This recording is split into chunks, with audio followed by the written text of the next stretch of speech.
Shabbat Shalom. Ezequiel 28, 25, vamos.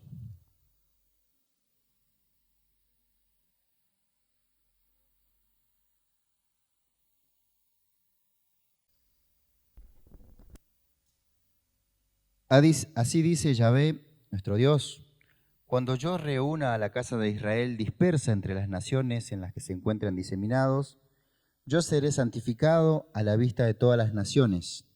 Entonces habitarán la tierra que entregué a mi servidor Jacob, y allí ellos vivirán seguros, en paz, y construirán casas y plantarán viñedos. Allí vivirán seguros cuando yo ejecute las sentencias contra todos aquellos los que están alrededor de ellos y aún lo desprecian. Y entonces sabrán que yo soy Yahvé, su Dios. A los 10 días del mes décimo, del año décimo, se me reveló palabra del Eterno diciendo: tú, hombre, dirige tu cara hacia el faraón, rey de Egipto. Profetiza contra él y contra todo Egipto. Di lo siguiente: así dice el Eterno, nuestro Dios. Estoy contra ti, faraón, rey de Egipto, que te pareces a un monstruo marino que está echado sobre sus ríos y que me dice que el río es mío porque yo lo hice. Por eso yo te casaré con anzuelos en tus mandíbulas y haré que se peguen los peces de tus ríos a tus escamas. Te sacaré de tus ríos con todos los peces de tus ríos adheridos a tus escamas y te echaré al desierto. A ti con todos los peces de tus ríos sobre la superficie del campo caerás y no serás recogido ni nadie te enterrará. Entregaré tu cadáver como alimento a los animales salvajes de la tierra y a las aves de los cielos. Así todos los habitantes de Egipto reconocerán que yo soy Yahvé, el Dios eterno. Pues ellos han sido como soporte de caña para los israelitas. Cuando te tomaron de la mano, tú rompiste y los quebraste todos sus hombros, y cuando quisieron apoyarse en ti, tú te quebraste y por consecuencia hiciste que debieran pararse al después de caerse. Por eso mismo, dice Dios, el Eterno: mira, yo traeré contra ti la espada y eliminaré de ti todo hombre y animal. Egipto quedará desolado y en ruinas. Y entonces todos reconocerán que yo soy Yahvé, el Dios eterno. Pues el faraón dijo: el río es mío porque yo lo hice. Por eso mira que estoy contra tus ríos y transformaré a Egipto en una ruina y en un desierto desolado desde Migdol hasta Sebené, hasta la frontera de Etiopía. No pasará por ella ni pie de hombre ni pata de animal, porque no será habitada durante 40 años. Durante 40 años haré que la tierra de Egipto sea la más desolada de todas las tierras desoladas, y sus ciudades las más devastadas de todas las ciudades devastadas. Desterraré a los egipcios hacia las otras naciones y los diseminaré entre los pueblos. Pues así dice Yahvé, nuestro Dios: al cabo de los 40 años reuniré a los egipcios de entre los pueblos de los cuales fueron desterrados, y haré volver a los exiliados de Egipto y los haré retornar a la tierra de Patros, su tierra de origen, y allí constituirán un reino insignificante. Será el más significante de los reinos, y no será exaltada más contra todas las naciones, pues yo los disminuiré para que ya no vuelvan a dominar ninguna nación. Egipto no será más aquel en quien Israel confíe, trayendo a la memoria la transgresión de Israel cuando miraba a Egipto. Entonces los egipcios y los israelitas reconocerán que yo soy Yahvé, el Dios eterno. El primer día del primer mes del mes 27 se me reveló la palabra del Eterno que decía: hombre, el rey de Nabucodonosor, rey de Babilonia, hizo que todo su ejército trabajara muy duro contra Tiro, tanto que a otros se le había pelado la cabeza y se les llegaron los hombros, pero ni el ejército ni él sacó provecho de su campaña contra Tiro. Por eso, Yahvé el Eterno dice: mira, entregaré a Egipto a Nabucodonosor, rey de Babilonia, que se lleve su población, que tome su despojo y que lleve su botín. Este será la paga de su ejército. En recompensa por el trabajo que hicieron allí en Tiro, les entregué la tierra de Egipto, porque todos los egipcios me hicieron, por todo lo que los egipcios me hicieron, dice Yahvé el Eterno. En aquel día, Israel y tú, Ezequiel, podrás hablar abiertamente y ellos reconocerán que yo soy Yahvé el Eterno. Está hablando, si nos ponemos en ubicación temporal, está hablando de casi 7 meses anteriores a cuando el pueblo de Israel, más bien dicho de Judá, le destruyen el templo en Jerusalén y ellos van llevados cautivos hacia Babilonia. Pero más allá de eso, yo veo varias cosas que si lo podemos asociar a nuestra vida, va a ser muy liberador. Había una parte para allá, en un versículo, Shemot 6, del 6 al 8. Sí, yo lo leo, no vayan, quédense tranquilo.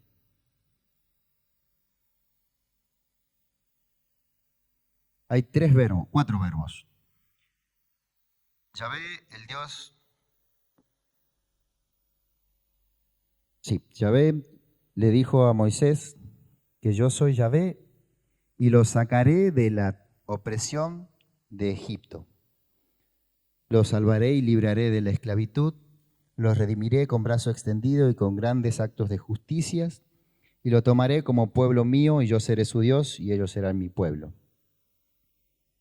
Si nos damos cuenta, en lo que estábamos leyendo durante la semana, había mucha opresión por parte de un sistema y de parte de un rey que traía opresión a aquellos que estaban como esclavos. En ese momento Israel todavía estaba esclavo de Egipto a cargo de un rey y que los oprimía y les daba trabajo forzoso y a su vez los volvía esclavos. Prácticamente no eran dueños ni de sus propias vidas ni de su propio tiempo.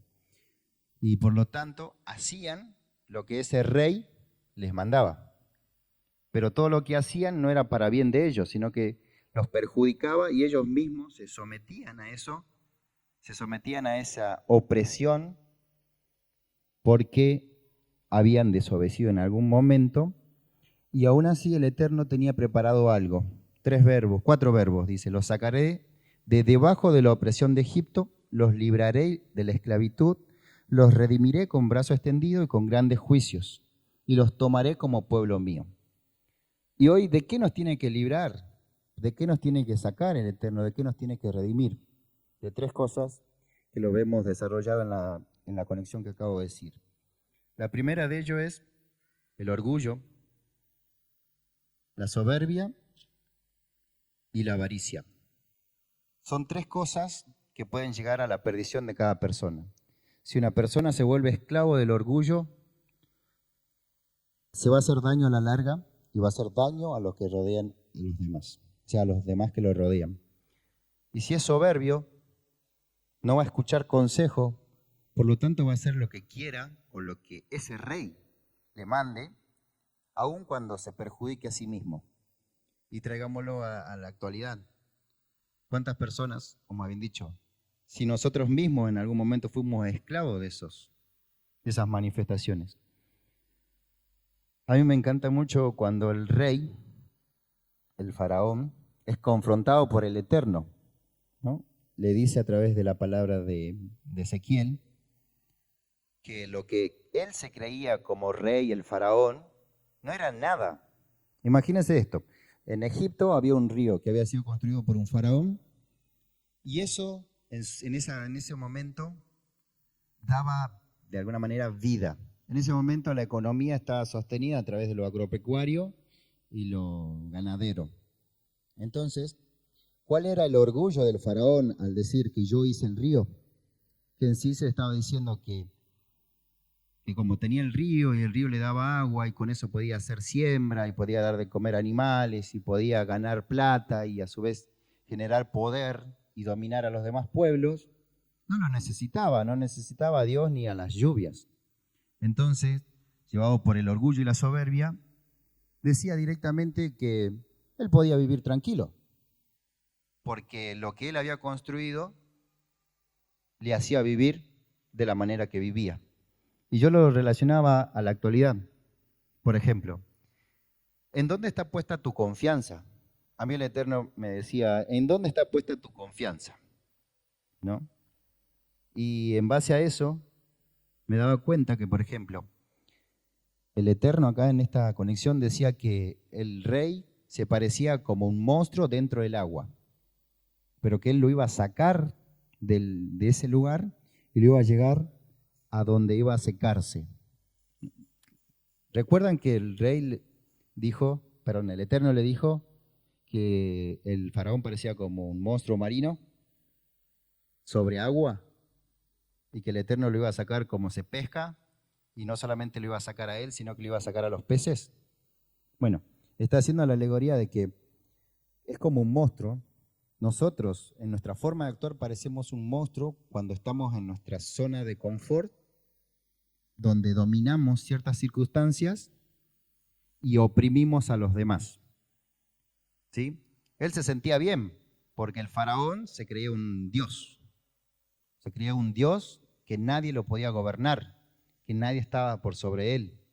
Y por lo tanto, los egipcios creían en él como un dios, y cuando lo confronta el Eterno a través de las plagas, primero ataca el río 2 veces con las primeras 2 plagas, después ataca a las personas y después ataca el ganado, después ataca todo el sembradío. Y si lo vemos hacia nuestra vida, cuando nosotros nos dejamos llenar por el orgullo y la soberbia, el Eterno empieza a socavar aquello que nos dio. ¿Por qué lo digo esto? Porque en algún momento uno piensa, todo lo que tengo es mío porque lo gané con mi esfuerzo. Soy yo el que me tengo que levantar temprano para ir a trabajar porque nadie me regala nada. Si yo no trabajo, nadie me da comida. Entonces, mientras yo trabaje y tenga para comer y vestirme, entonces no necesito al Eterno. ¿Les suenan familiares algunos pensamientos? Entonces, esa soberbia deja de lado en que si nos levantamos es por gracia del Eterno, si tenemos un día más para respirar es por gracia de Él, porque si Él no nos hubiera dado un día más, nosotros directamente hubiéramos muerto. Entonces nuestra historia, nuestra vida no seguiría. Entonces, ahí nos va rompiendo el orgullo, nuestro ego, que nos hace creer que a nuestra manera las cosas van bien. Y yo les pregunto, ¿ustedes tienen resultados de cuando se dejaron llevar por el orgullo y la soberbia? Yo sí, varios ejemplos. Por ejemplo, cuando alguien fue orgulloso, hizo daño y nunca reconoció su error y aún así destruyó una familia. O por la soberbia, no escuchaba consejo y se dio contra un paredón y ahí terminó. Por no querer escuchar consejo, directamente hacía lo que quería y después no se hacía cargo, inclusive de hijos que dejó por ahí. Entonces, el llamado del Eterno es a que nos hagamos responsables si en nosotros hay orgullo, soberbia y avaricia. ¿Por qué dejo a la avaricia para el último? Porque está como bien escondida en la conexión cuando dice que el rey de Babilonia conquistó Tiro y no pudo tener recompensa. El Nabucodonosor era bien avaro y conquistó a Tiro, quiso conquistar a Tiro porque Tiro era en ese momento como un Estados Unidos hoy. Imagínense, Estados Unidos maneja la economía mundial y los que están ahí, de alguna manera, condiciona a todos los demás países. Tiro era ese Estados Unidos de hoy. Entonces, Babilonia va a conquistar eso y el Eterno, a través de un maremoto, hace que arrase toda la ciudad y todas las riquezas que quería Babilonia, no la tuvo. Pero aún así, ¿cuántas veces la avaricia puede llevarnos a la perdición sin darnos cuenta? El querer solamente para uno, perjudicando al otro, maltratando, usándolo. Y por sobre todas las cosas, querer todo para sí, sin darse cuenta que alrededor también hay necesidad. Algunas veces yo pensaba, no sé si alguna vez piensan ustedes o se hacen la pregunta si el orgullo y la soberbia los domina. No es normal hacerse la pregunta, ¿no? Pero está muy buena. Y yo hice otra pregunta más. ¿Cuándo me doy cuenta que me domina el orgullo y la soberbia? Cuando me domina el orgullo no soy capaz de pedir perdón. Cuando me domina la soberbia, no soy capaz de escuchar consejo, aun cuando sé que está bien. Cuando me domina la soberbia, me hago mal a mí mismo porque en el fondo yo sé que está mal, pero lo sigo haciendo. Y eso lleva a la destrucción. Y en mi relación con el Eterno, ¿cómo me doy cuenta que me domina el orgullo y la soberbia? Cuando creo que todo es para mí. El Eterno me da algo, me da una fuente de ingresos, y yo no soy fiel a eso. Yo no, por ejemplo, cuando el Eterno te da un emprendimiento y no diezmas ni ofrendás, prácticamente te está gobernando el orgullo y la soberbia. La soberbia porque crees que lo hiciste con tus propias fuerzas, con tus propios talentos, con tus propias habilidades, cuando en realidad todo eso es un don del Eterno. Entonces, y el orgullo es porque hay una vocecita en tu cabeza que te dice, si vos das, tenés menos. ¿A quién le pasó, por ejemplo, a la hora de dar una ofrenda o el diezmo, decir, che, te ingresó 100.000, si das el 10%, solamente te queda 90. Pero vos tenés que pagar deuda, tenés que comer, tenés que vestirte, tenés que viajar. ¿A quién le pasa eso? A mí. A ver, levanten la mano si quieren. No van a salir en las cámaras, no se preocupen. Eso es el miedo. Pero el Eterno no es matemático. Cuando uno más da y es consciente a quién está dando, el Eterno da más. O sea, yo había un momento en que trabajaba por acá en una oficina pública y ganaba 20.000 pesos.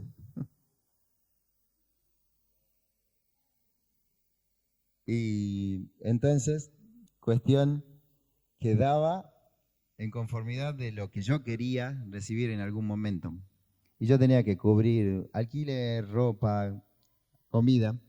Y entonces, por preocupación a veces, dudaba al dar, pero cuando entendí que es el Eterno quien da y quien te sustenta, Él multiplica ese ingreso, porque es fiel, es como un hijo. Si uno le da plata a un hijo y el hijo lo administra bien y no lo malgasta, va a confiar y le va a dar más plata o no. ¿Es así o no es así? Es así. Entonces, a mí, ¿cómo me daba cuenta de esto? Es lo importante fijarte en quién estás confiando. O sea, ahora hay crisis, ¿no? O como dice el presidente, no hay plata. ¿Realmente no hay plata? Yo me manejo en un entorno que puede ganar en otra moneda extranjera, en 5 cifras, hacer transacciones en 6 cifras.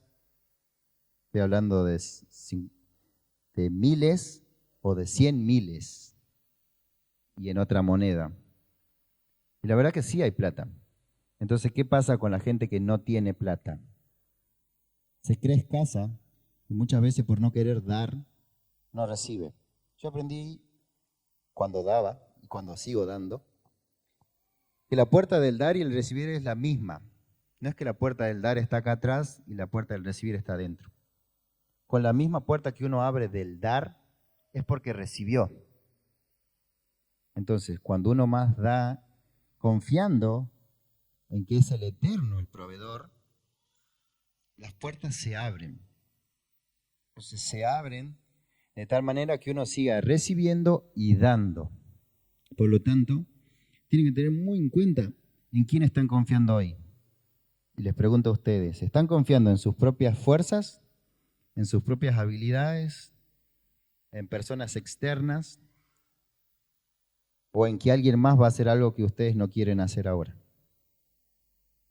En el único que tenemos que confiar es en el Eterno, y que Él está dispuesto a ayudarnos en lo que necesitemos. El Eterno ya sabe lo que necesitamos. Y si ustedes empiezan a pensar diferente con que les va a faltar, adivinen qué. No adivinen, pero ¿cuál es la respuesta? les va a faltar. Es verdad, si uno tiene miedo de que le falte, le va a faltar. Yo les pongo un ejemplo de alguien que cuando no daba el diezmo, no le alcanzaba ni lo que le quedaba, porque siempre le salía algo más que tenía que pagar. Se le rompía algo, se rompía el auto, tenía un gasto extra. Y la realidad es así, porque el mundo espiritual es más fuerte que lo natural. Y de todo lo natural viene de lo sobrenatural. Entonces, mi consejo para ustedes es que no se dejen ganar por la soberbia, por el orgullo ni por la avaricia, porque eso los va a llevar a destruirse a ustedes mismos, a su familia y a sus hijos. Entonces tomen conciencia de que estas son las tres cosas que el Eterno de alguna manera aborrece. Y que cuando el Eterno trabaja, te va a llevar hasta lo más bajo para que te hagas humilde. A la humildad se llega de dos maneras. Humillado, que te humillen las situaciones externas, o que vos mismo decidas bajar y hacerte humilde y reconocer quién es el dueño de todo. Porque hay un solo dueño, y es el Eterno, Yahvé, el creador de todo. Y por lo tanto Él dispone, y cuando uno da, recibe, y Él siempre da. Porque si hoy no nos hubiera dado, no estaríamos acá. Entonces, nosotros tenemos que aprender a ser como Él, aprender a recibir, pero también dar. Y hay una parte, no sé si se acuerdan, que cuando Egipto iba a ser de vuelta hacia el lugar donde estaba, iban a ser insignificantes. Iba a ser como alguien insignificante. En ese momento era una potencia mundial que gobernaba todo el lugar geográfico donde estaban. Pero después de los castigos de Dios y los juicios, llegó a ser nada. Hoy en día solamente hay pirámides y kilómetros de arena. Y no puede dominar a nada. Entonces, cuando uno se deja llevar por ese faraón, empieza a pensar que la vida es insignificante, que no sirve para nada vivir. Entonces empieza a sufrir la vida y desea morir, porque piensa que de alguna de esa manera va a tener alivio de toda la opresión que tiene. A mí me gustó mucho, hay un pasaje de Juan que dice que el que peca se vuelve esclavo del pecado. ¿Sí? Entonces depende de nosotros quién queremos que nos gobierne. Queremos que nos gobierne aquel que nos va a hacer vivir la vida de cuadritos o nos va a hacer sufrir la vida en vez de disfrutarla, o realmente el Eterno que nos va a dar tres cosas: vivir seguro, vivir en paz, construir casas y plantar viñedos.